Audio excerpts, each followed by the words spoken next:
ഹരേ കൃഷ്ണ. 2025 ഗുരുവായൂർ ഏകാദശി വരുന്നത് ഡിസംബർ 1-ാം തീയതിയാണ് കേട്ടോ. അപ്പൊ ഗുരുവായൂർ ഏകാദശിയെ കുറിച്ച് നിങ്ങൾക്കൊരു ഷോർട്ടായിട്ട് പറയാനാണ് ഞാൻ വന്നിരിക്കുന്നത്. ദശമി ദിവസം തൊട്ടാണ് ഏകാദശി തുടങ്ങുന്നത്. അതായത് ദശമി ദിവസം നമ്മൾ മുഴുവനായിട്ട് ഒരിക്കലിരിക്കുക, രാവിലെ നേരത്തെ എണീറ്റ് കുളിച്ച് ഭഗവാന്റെ പൂജകളും കാര്യങ്ങളൊക്കെ കഴിഞ്ഞതിന് ശേഷം മാത്രം നമ്മൾ ഭക്ഷണം കഴിക്കുക. ദശമി ദിവസം അതായത് ഒരു നേരം മാത്രം അരിയാഹാരം കഴിക്കുക, അതാണ് ഒരിക്കലേ എന്ന് ഉദ്ദേശിക്കുന്നത്. അതിനുശേഷം അടുത്ത ദിവസം അതായത് ഡിസംബർ 1-ാം തീയതി ഏകാദശി ദിവസവും നമ്മൾ ഇതേപോലെ രാവിലെ നേരത്തെ എഴുന്നേൽക്കണം. പറ്റുമെങ്കിൽ ബ്രഹ്മമുഹൂർത്തത്തിലൊക്കെ എഴുന്നേറ്റ് കുളിക്കാനായിട്ട് നിങ്ങൾ ശ്രമിക്കുക. ഭഗവാന്റെ പൂജകൾക്കൊക്കെ ശേഷം നമ്മൾ ഭക്ഷണം കഴിക്കാൻ പാടുകയുള്ളൂ.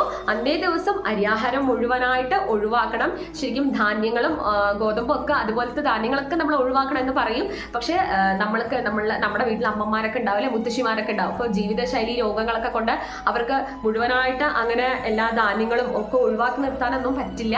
അപ്പൊ അതുകൊണ്ട് ഗോതമ്പൊക്കെ കഴിക്കാം, കുഴപ്പമൊന്നുമില്ല. ഗുരുവായൂർ ക്ഷേത്രത്തില് ഭക്ഷണമായിട്ട് വ്രതം അനുഷ്ഠിക്കുന്ന ആൾക്കാർക്ക് ഭക്ഷണമായിട്ട് കൊടുക്കുന്നത് ഗോതമ്പ് കഞ്ഞിയും ഗോതമ്പ് ചോറ് പോലത്തെ കാര്യങ്ങളൊക്കെ തന്നെയാണ്. ഗോതമ്പ് കഴിച്ചോളൂ. അതേപോലെ തന്നെ പാല്, ഫ്രൂട്ട്സ് ഒക്കെ കഴിക്കാം, ചായ, കാപ്പി, ഇളനീര് കുടിക്കാം. അതിലൊന്നും കുഴപ്പമില്ല. എല്ലാത്തിനേക്കാളിലും പ്രാധാന്യമായിട്ട് നമ്മൾ ചെയ്യേണ്ട കാര്യം എന്ന് പറയുന്നത് ഗുരുവായൂർ ഏകാദശി ദിവസം നമ്മൾ ഭഗവാന്റെ നാമസങ്കീർത്തനങ്ങൾ പാടുക. അതായത് വിഷ്ണു സഹസ്രനാമം, അതേപോലെ തന്നെ നാരായണീയം കേൾക്കുക, പാടുക. അതുപോലെ ഭഗവാന്റെ നല്ല നല്ല കീർത്തനങ്ങൾ പാടുക, ഭഗവാന്റെ കഥകൾ പറയുക. നമ്മുടെ വീട്ടിലുള്ള കുട്ടികൾക്കും വയസ്സായ ആൾക്കാർക്കൊന്നും ബുക്ക് നോക്കി ഇങ്ങനെ ചെല്ലാനുള്ള ഒരു ആരോഗ്യമൊന്നും ഇല്ലാത്തവരാണ്.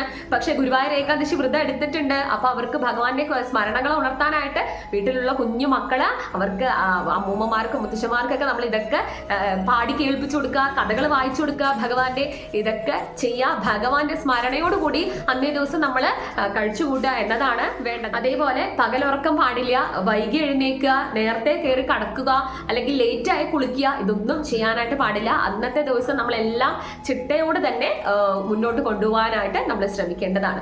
ഇനി ഞാൻ നിങ്ങൾക്ക് പാരണ സമയം, മറ്റ് ടൈമിങ്സ് ഒക്കെ ഞാൻ നിങ്ങൾക്ക് പറഞ്ഞുതരാം. അതായത് നവംബർ 30 രാത്രി 9:30 തൊട്ട് ഡിസംബർ 1-ാം തീയതി രാത്രി 7 മണി വരെയാണ് ഏകാദശി ഉള്ളത്. ഇനി പാരണ സമയം എപ്പോഴാണെന്ന് പറഞ്ഞുതരാം. പാരണ സമയം എന്ന് പറയുന്നത് ഡിസംബർ 2-ാം തീയതി, അതായത് ഏകാദശിയുടെ അടുത്ത ദിവസം രാവിലെ 6:57 തൊട്ടിട്ട് 9:03 വരെയാണ് പാരണ സമയം പറയുന്നത്. അതായത് 7 മണി തൊട്ട് 9 മണിക്കുള്ളിൽ നിങ്ങൾ പാരണ വീട്ടി വ്രതം അവസാനിപ്പിക്കേണ്ടതാണ്. ഇത്രയും പറഞ്ഞുകൊണ്ട് നിർത്തുന്നു. ഹരേ കൃഷ്ണ.